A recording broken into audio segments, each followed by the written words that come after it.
Thanks so much for joining us. We are here today with our MSL Learn webinar series, and Tracy Cook is going to be visiting all about library districts. And so with that, Tracy, take it away. All right, thanks, Colette. So I think a lot of the folks on this session today know me, but I am the lead consulting and learning librarian with the Montana State Library. I work with public and tribal college libraries around Montana and do a wide variety of things. And over the years, I've had the opportunity to work with our 4 library districts in Montana. So Colette asked me to lead a session today about independent library districts. And so I'm going to talk about what an independent library district is, kind of the pros and cons of districts, why you might want to consider it or why you might not want to be a district, and then talk briefly about the process for creating a district. I do enjoy it when it's more of a conversation. So while I have saved time for questions at the end, please don't hesitate to use the chat to pop in a question. I often find that questions can kind of clarify things that I'm saying and turn it into more of a conversation about becoming a district. So with that, I will hop into what an independent library district is. It's literally a legal subdivision of the county. It's created by an election process, so the people in a community have to vote to create an independent library district and to fund it. And it does have the stipulation that property within the district boundaries must have a taxable value of at least $5 million. And when we talk about the pros and cons of a district, one of the driving forces for creating a district is often stable funding, and that is why there is that stipulation of at least $5 million in taxable value. It's to generate enough tax revenue to really fund and provide library services. When I talk about library districts, I find it easier to really compare them to other library types. And Colette is going to place a link in the chat that compares the different types of libraries. This is something that I created to help explain how libraries in Montana can be formed. You know, a library district, in terms of how it looks, it's providing library services just like all the other types of libraries in Montana. Most libraries in Montana are either city or county, and that means that they were created by a resolution of a Is my local name up government. here? And so Yeah, my name's here. then I would say with the other library types, so you have city and county, you often have a situation where a school district has contracted with a city or county to provide library services through the school library. You can also have what is called a multi-jurisdictional service district library, which were the precursors most likely to independent library districts. The thing I have noticed with Montana is there's a lot of nuances and ways that libraries can be formed, can be set up, and can even provide library services. And so what I did on this slide was I highlighted kind of the 3 very distinct differences between these independent library districts and all the other library types. And first is just they're literally located in a different part of the Montana Code annotated. And then the next 2 things are an independent library district is the only type of library in Montana where the board members are elected. In every other library type, board members are appointed either by a city or a county or some combination of the 2. And then the other piece is a library district is allowed to own its own property. And this has to do with the fact that it is a legal subdivision of the county. In the other library types, library property is owned in the name of the city or the county. Now, the library board in those library types has a lot of authority over what happens in the library. However, the property is technically owned in the name of the city or the county, whereas in an independent library district, it's just straight up owned in the name of the library district. So those are some kind of key differences. Typically, though, why a library would want to go for an independent library district has a lot more to do with the funding and the autonomy that can come with library districts. So I just really quickly want to talk about the pros and cons of library districts. A lot of times, the single driving reason why a library will contact me and say we'd like to explore an independent library district is it does tend to provide a very dedicated, stable funding source.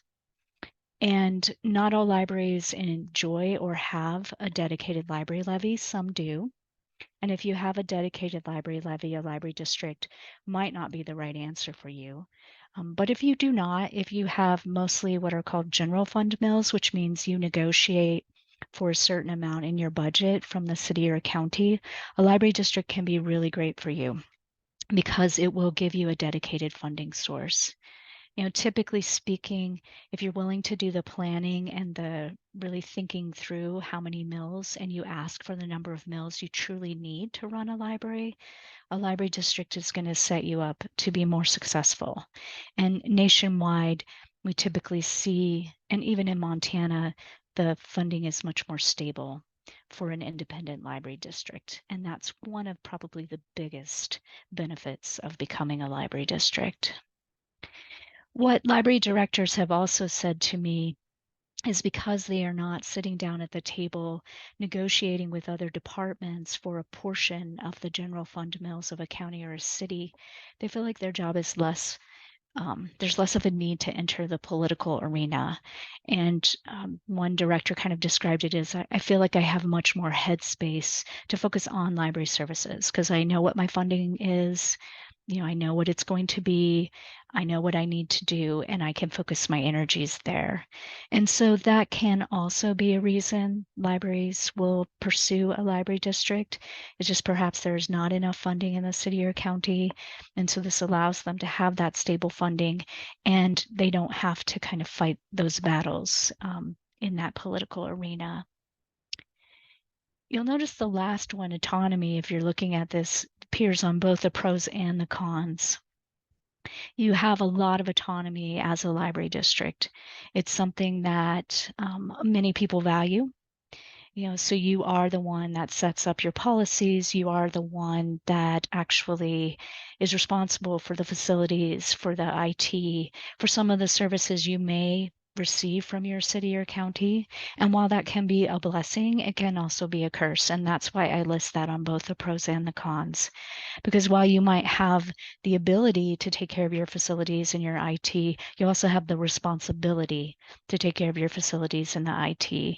And I know that for many of those who pursue independent library districts, a big con of it is, in fact, being responsible not so much for the facilities management and the IT, but for the accounting and the payroll and some of those kind of financial services that are most likely handled by a city or a county, or in some cases, a school district.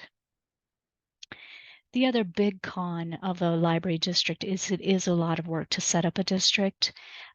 Done right, once you get through that initial first 2 or 3 years, those libraries tend to see a lot of stability and really get to enjoy offering better service, which is the ultimate goal of the library district is to provide better service to your community members. There is no doubt, though, that it is a lot of work to set up a district. It takes a campaign and election process, which is usually done by volunteers. And then if you are successful, there's quite a bit of administrative work that needs to be done to actually set up the district and have it up and running. So So, Tracy, if yeah, I have a couple of questions from the chat. great. And I think you've touched on this with this slide in particular, but are there other motivations that library districts have for libraries to set up a library district? Like, are there other conditions besides what you've talked about or motivations that cause communities to come together and go to the effort of creating a district? So generally speaking, although I use the term it's the dedicated funding, it ultimately has to do with service. And so those libraries that in Montana, those that became library districts, it was very much a motivation for maintaining and improving library services.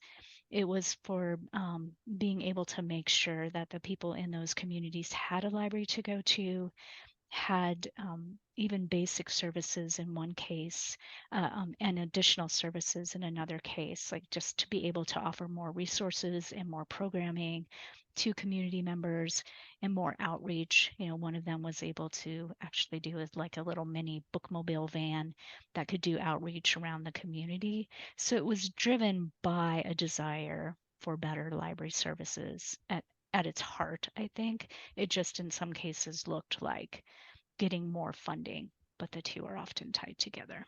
Okay, and then there are two other questions. Mhm. Um, is there a way that a library district would lose funding? A library district would likely only lose funding if property tax values decreased. Okay, That would be the situation where I would see them losing funding. because And that funding is based on the value of a mill and, exactly. okay, all right.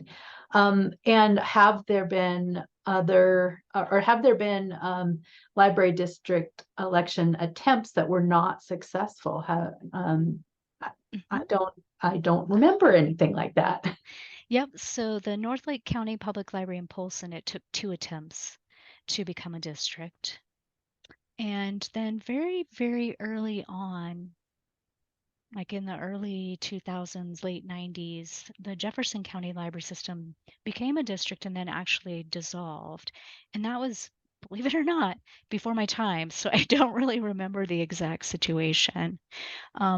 I believe both Ronan and Stevensville were successful at the very first time, and that Clancy was also very successful. Those are our 4 districts, by the way: Clancy, Polson, Stevensville, Ronan. No, that's great. And Nikki, this is a question from Nikki about how does oversight work in a district? I think you're going to talk a little bit about that a little bit more. Yeah, so a district is a subdivision of the county. So the county commission does, like, if things are going very badly, a county commission can step in. However, I would say the real oversight with districts comes in the form of the relationship between the library district and the Department of Administration, Local Government Services.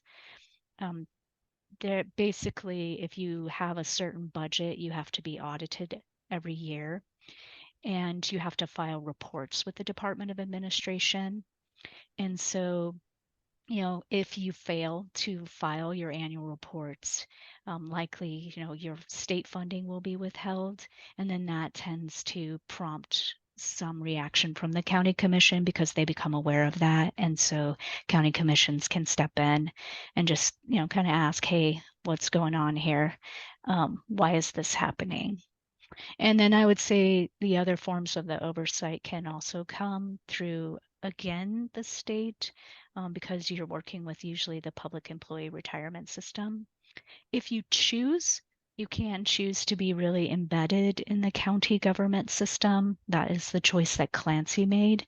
And so they are an independent library district, but if you were to kind of look at their operations, you'd almost think that they were a county library system. And so there is oversight there.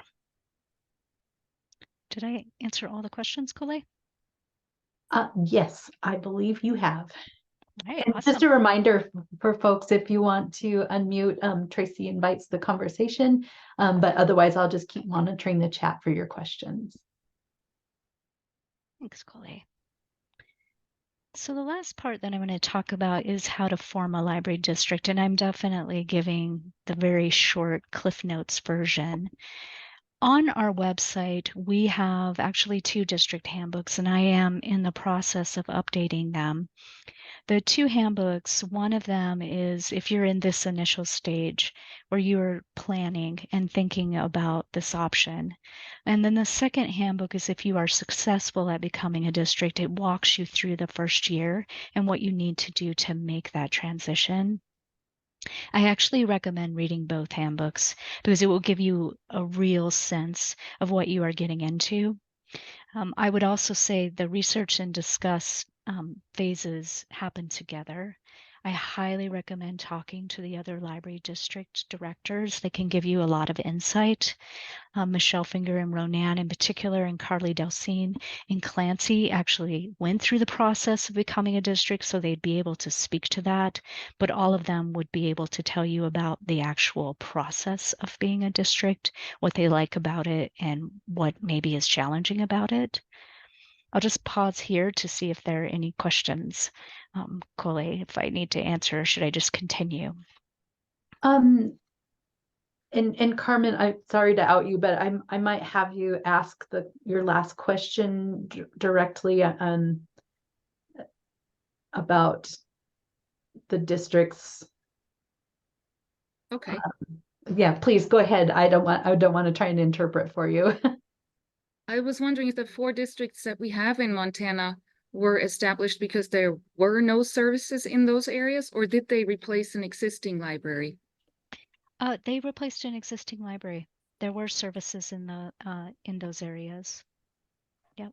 They basically, the existing libraries either chose because they were basically told there would be no general fund money whatsoever, or they chose because they could see they'd provide better services to become an independent library district. Kind of along with that too, Tracy, some are from what I'm thinking back in the kind of the way back of my memory, some districts can be driven by kind of the geography of the county or the geographic area that they serve. And so I don't know if you remember more about some of those situations, but when we have rivers and mountains sometimes that divide parts of counties, a district has been a really good option to make sure that that there are services in all parts of a county. Yes, Colette, that's very true. I think I would say 3 of the situations for sure. That library was kind of a city library, but yet they clearly served people from around the county. And so by becoming a library district, they could be recognized as serving other parts of the county. They could receive slightly more funding and a more stable source of funding and be able to continue and I would say increase their services to those other parts of the county. Thank you. Yeah. So coming back to forming a library district, in addition to talking to existing library district directors or board members, it's very important to talk to library staff and to local government officials and community leaders. Um, for staff, it can be a very good move to have a library district, but it's definitely scary because they literally are transferred as employees from the county to the independent district. And I would say, one con of a library district is the providing of kind of health insurance and some of those benefits that is placed on the library district. There is a piece of the Montana Code that will allow the county, if they so choose, to include you in their health insurance pool, and that's something to explore. But that is something other library districts have had to go with different private options for health insurance. And so there is some impact on library employees, which is why it's good to talk to them. Your local government leaders, particularly your county commission, has a lot of power over the district process. And so, kind of shifting from discuss into the legal process, the county commission is the one who has to pass the ultimate resolution placing the issue on the ballot. And so, you really need your county commissioners to support this idea. They may ask you to go through a petition process, or they may be willing to just pass a resolution placing it on the ballot. But they are the ones that have to pass that resolution and then have to canvass the election results, meaning they certify the election results, whether it's a success or a failure. As part of planning for a district, the amount of time you put into planning for this district really pays off in the long run. When I'm invited to talk to libraries that are really, really serious about becoming a district, like we're past this phase we're in this webinar, I have a series of questions I ask them to consider, from how are they going to handle the accounting and the health insurance and the benefits, to what are the benefits for the community, what are the benefits for the staff. I mean, it's both big picture and really detail oriented. And I have them do that because my observation is those districts that put in that time and really answered those questions and planned for that, they are the most successful, and they are the ones that are the most stable and able to really get the best out of being an independent library district.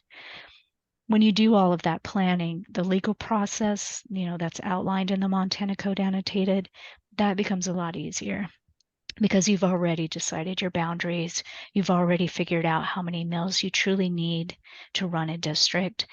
And so, if your county commission is supportive and willing to kind of pass a resolution, whether it's via petition process or just via the resolution process, uh, you're basically able to share your message and educate people about why the district is a good option because you've done your homework and you've done the planning. And then if you are successful, once the election process happens and you're going to This is the become a wrong Hunger district, Games. then it actually You need will help you. So it will help you in the next steps.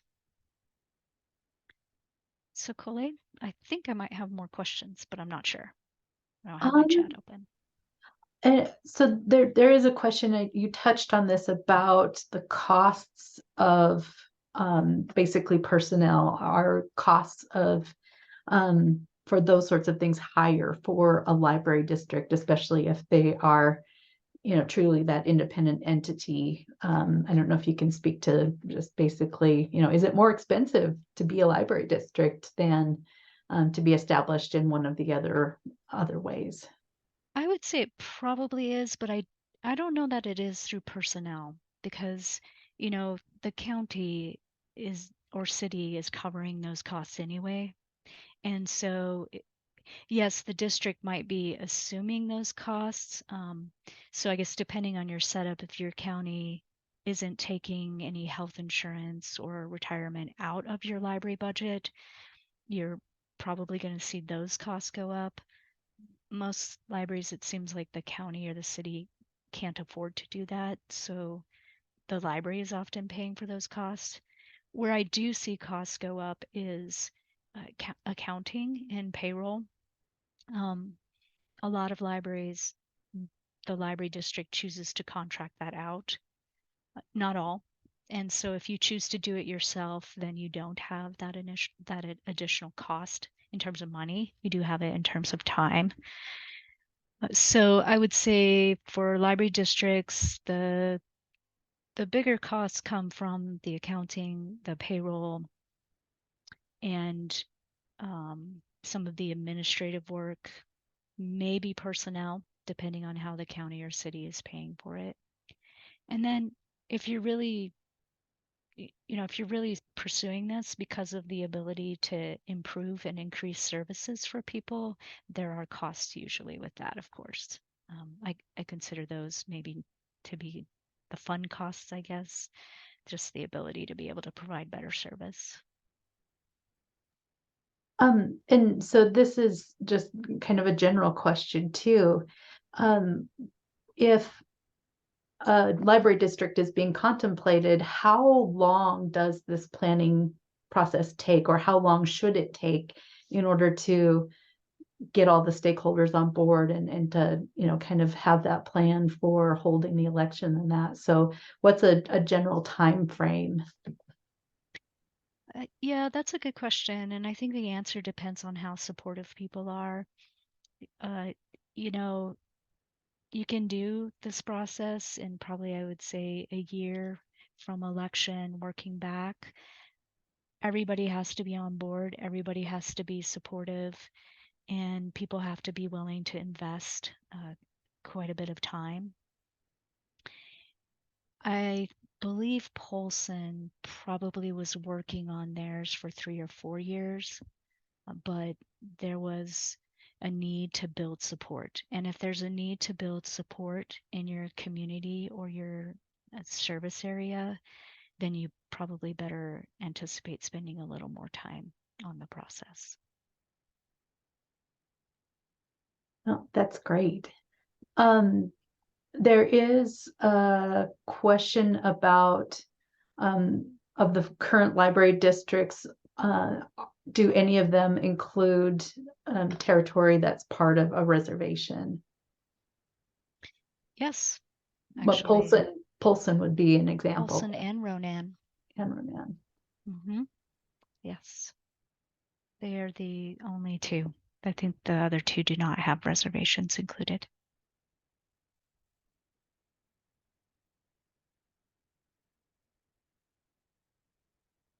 I actually can go to the next slide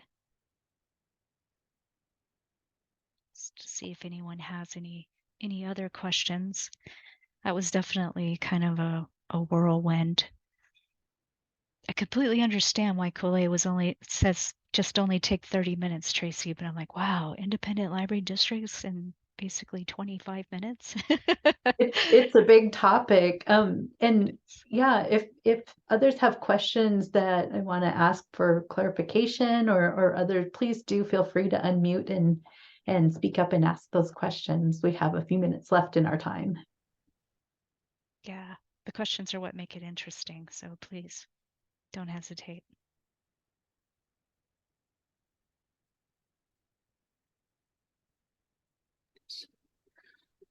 Um, Tracy, I'm still a little confused about, this is Jane Wheeler, I'm on with Carmen.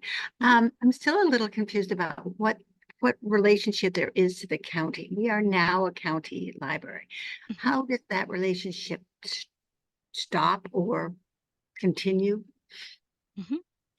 So, you know, as a county library system, you're pretty embedded and you have the personnel policy of the county. I know in your particular situation, the library probably does most of the accounting. However, I am willing to bet that that accounting is then incorporated into the county's overall budgeting, financial reporting system. So they're taking care of all of that for you. When you are an independent library district, while you can choose to contract for that, in the 3 out of the 4 independent library districts, they've chosen to handle those things on their own. The relationship that they have with the county is literally that they create the budget, they're limited by what the community voted on, and they submit that to the county, and the county then assesses the taxes. So the Montana Code really only lets counties assess property taxes. So counties do that actually for cities, school districts, and these independent districts, as well as the county's own needs. So that's a big difference, I would say, is instead of going to the county and kind of being a part of that department budget request process, you have your own dedicated mills. And as long as you stay within those mills, you're not a part of that process. You just give the paperwork to the county for them to assess with the property tax bills. The other difference is a county library system, the county commission appoints board members, but in an independent library district, there's an election process.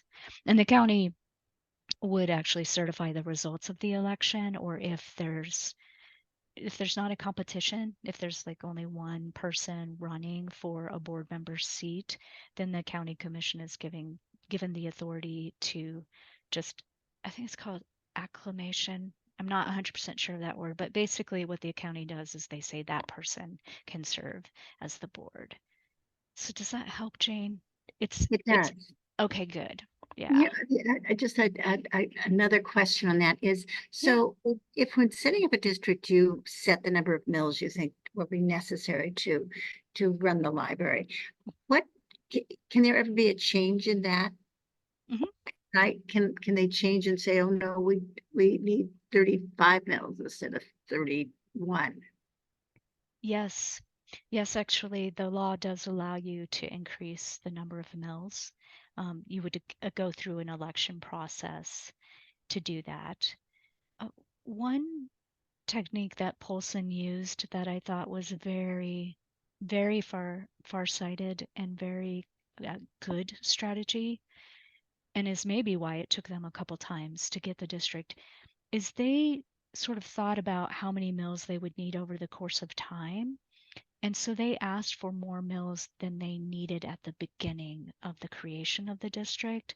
They didn't request them.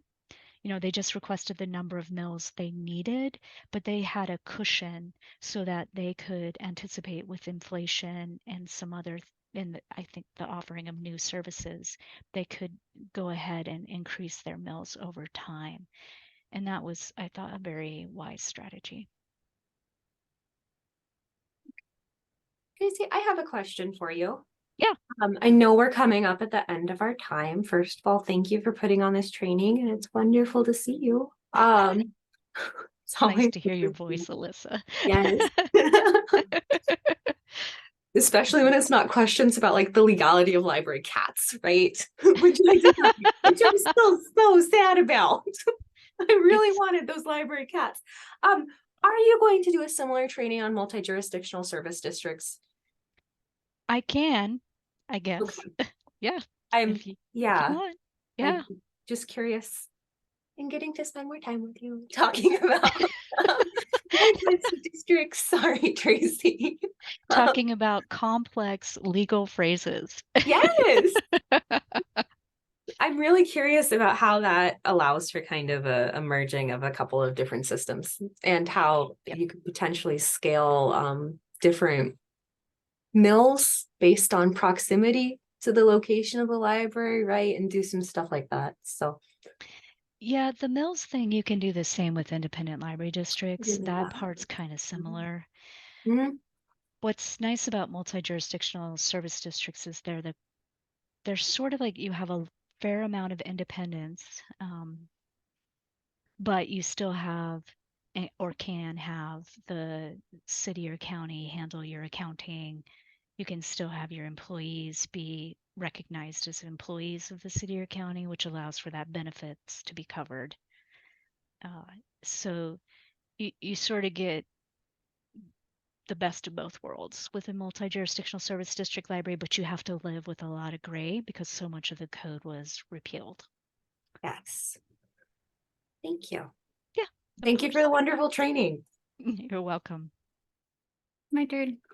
Could you talk about like the role and the responsibilities of the board, like how that would be different with the demand on their time and their energies be more, or it seems like they would be more. They are definitely more in the beginning.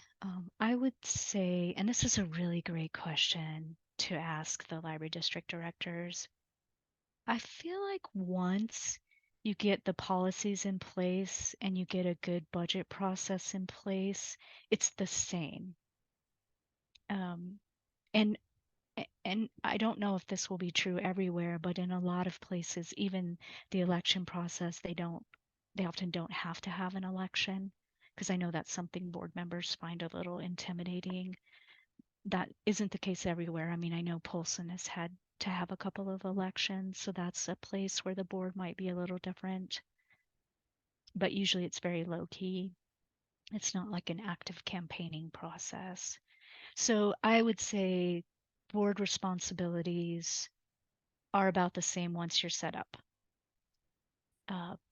The ability to own your own property, it's kind of nice because it's cleaner, because you have to have your own insurance and so forth. However, I think even that's the same because of the amount of power that most library boards are given over library property, just naturally. So I hope that helps.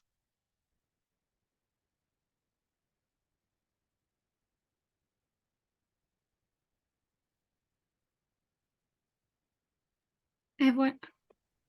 Yeah, I have one more.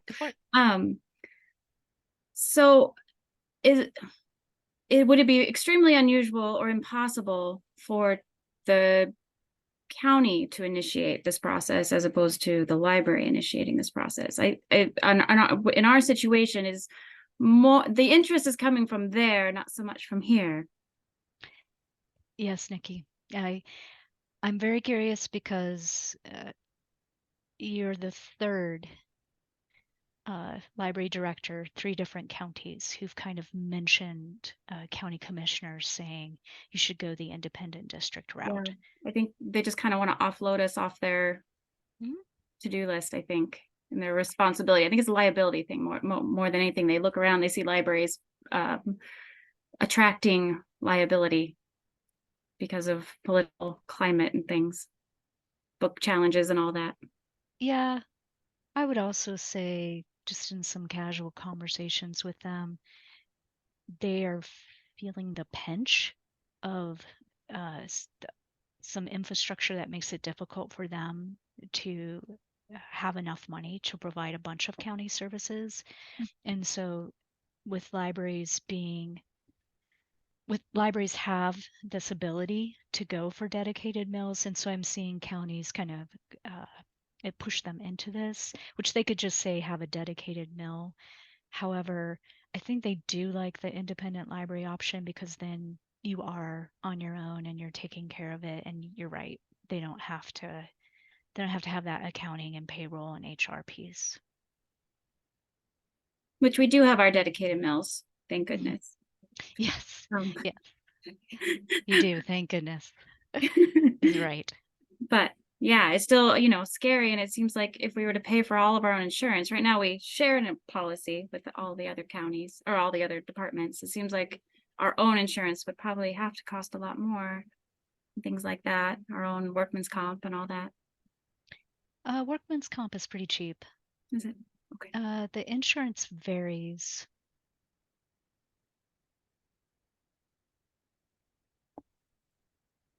Tracy, I have a bit of an in the weeds question to follow up on that. That maybe Okay. is just a subject for a different time, and just tell me if it is. With the MMIA, looking at that section of the Montana Code annotated that says they can expand to like nonprofits and other organizations if your city decides, or your city or county decides to do that. I was wondering, like, if city libraries who went to a district system, would probably still be eligible under that piece of code as long as your city or county commission was favorable to keeping you on your same plans. Yes, I believe so, Alyssa. That is my read as well. And actually, I think it would be to the benefit of the county or city because it makes their pool bigger. Yeah, because private insurance was, we looked into the possibility of that. And Nikki, feel free to reach out to me if you'd like to chat about that. But having that option would probably be a really good deal for everyone. Yeah, I agree. Thank you.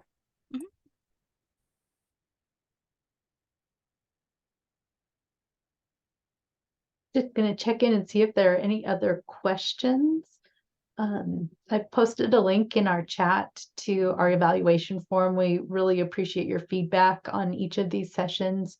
And so if you wouldn't mind taking just a few moments to fill that out, we will have a recording posted later today.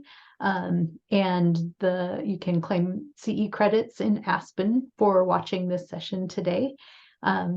And with that, Tracy, I don't know if there were any other closing comments or thoughts that you wanted to share about library districts. I would just say feel free to reach out if you have any questions. If I don't know, I certainly can connect you with one of the other library district directors, or, depending on the nature of your question, if needed, we can connect you with some of the folks at the state level, because I know some of the details are where really the anxiety and stress comes with library districts. So please don't hesitate to reach out. And with that, Colette, do you want to highlight any of the upcoming webinar series, or? Yeah, you can find the links for the upcoming sessions. We have a tiny tech training on December 26th. It will actually be pre-recorded, but it's kind of a compilation and a celebration looking back at the whole year 2023. Can't believe that we're at that point already. And then we are kicking off the 2024 series with a great program in partnership with the Billings Public Library about video games. So this is more along the lines of collection management and technical services, how to create a collection and administer that. So I can't wait to have this new series kick off in 2024. So yeah, hope you'll join us for those. I think Coley already shared that link. So there is my email address. You can also find my phone number on the State Library website as well. So thank you for joining us today.